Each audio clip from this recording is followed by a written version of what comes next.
It'll be one to go this time by. Coming to the green, buddy. Coming to the green. Let's go get him. Go, go, go. Go, go, go, go.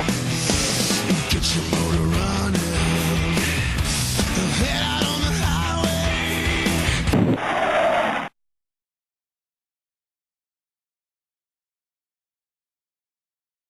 Kept inching every week on that win. Last race in Bristol, I thought we had a chance of winning, and we had a flat tire, and it cost actually a lot of points. So it's 2 races with flat tires. We come here with 2 to go, lost a bunch of points. It's always kind of worrying, and every restart you go, please nobody slide into me or things like that. So it was nice to see that that Casey and Kevin and with myself were the 3 fastest car by a mile. So.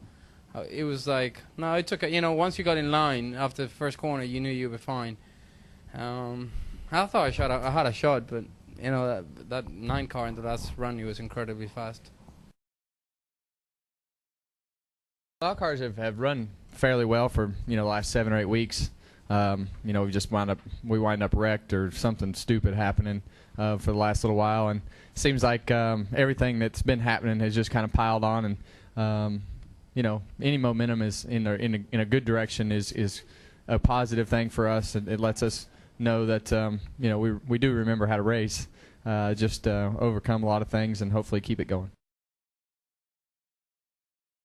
It was a real team effort.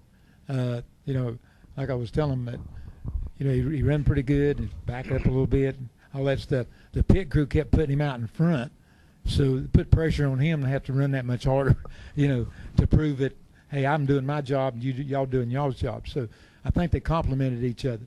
And it was just one of the situations where he was really, really good on short run deal. And circumstances fell our way right there at the last race with a 10, 11 lap race. Then I felt real confident that, we'd be able to do good and do better than run 3rd or 4th.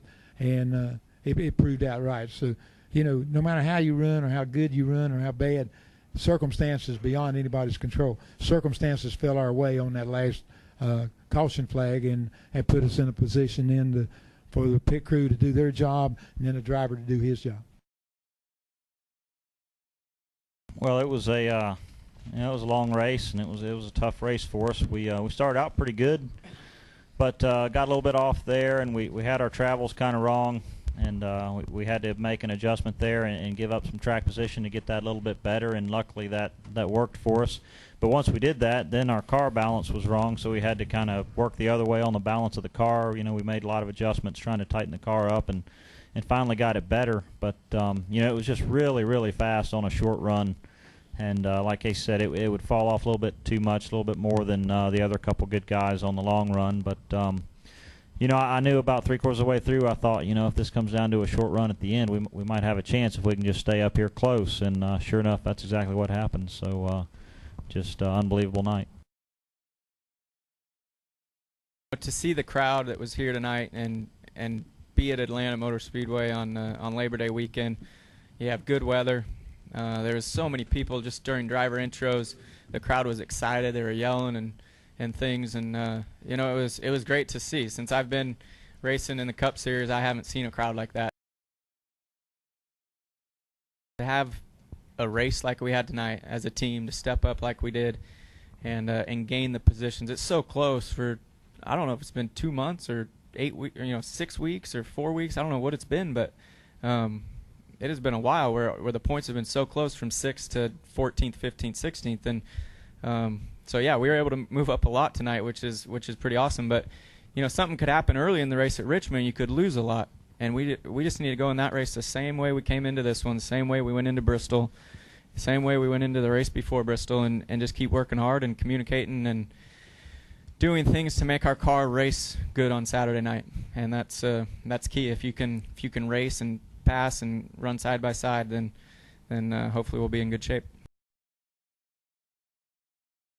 Well, it feels awesome to win at Atlanta, to win on a night like tonight when the chase and everything's been so tight for the last 2 months, and this team just stepped up. The pit stops were awesome all night. The calls from Kenny Francis were perfect, and it was great to drive there. I knew we could go fast for about 15 laps, faster than anybody. It was just after that, I would get a little bit too loose to hang with Harvick and Montoya. But 11 laps to go, just getting to the front was what I was thinking I needed to do. And once we did it, we everything was perfect from there out. So just a great team effort, something Richard Petty Motorsports really needs. This is NASCAR Newscast. Kasey Kahne outran Kevin Harvick on the night's final restart, went on to win Sunday night's Pep Boys Auto 500 at Atlanta Motor Speedway. Kahne scored his second win of the Sprint Cup Series season and the 11th of his career in the first night race held at the 1.5-mile Super Speedway. Kasey Kahne will secure his second win at Atlanta Motor Speedway, his second win this year, and most likely secure a spot in the chase as he wins the Pep Boys Auto 500 at Atlanta Motor Speedway.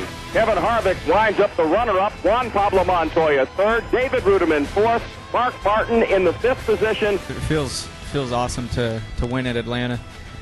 To win on a night like tonight when the chase and everything's been so tight for the last 2 months. And, this team just stepped up. The pit stops were awesome all night. The calls from Kenny Francis were perfect. Earlier in the week, team owner Richard Childress announced Harvick would return to RCR in 2010, and the 2007 Daytona 500 winner responded by turning in his best performance of the season with his second-place finish. I knew we were in trouble there at the end because it took our car 15 or 20 laps to get going, but hey, that's a long ways from where we've been, and we led a bunch of laps tonight, something that we hadn't been able to do in a while. And I'm happy. Obviously you want to go out and win, but from where we've been this year, I think tonight feels like a win. And Kahne's win shot him up 5 positions in the Sprint Cup Series point standings from 11th to 6th. Greg Biffle slid back 3 spots to 11th, while Matt Kenseth now sits in the final chase transfer spot with 1 race left to determine this year's championship field of 12 drivers. Brian Vickers is 13th, only 20 behind Kenseth, while Kyle Busch dropped from 13th to 14th in the standings and is 37 points out of the chase as the series heads to Richmond next Saturday night. This is NASCAR Newscast.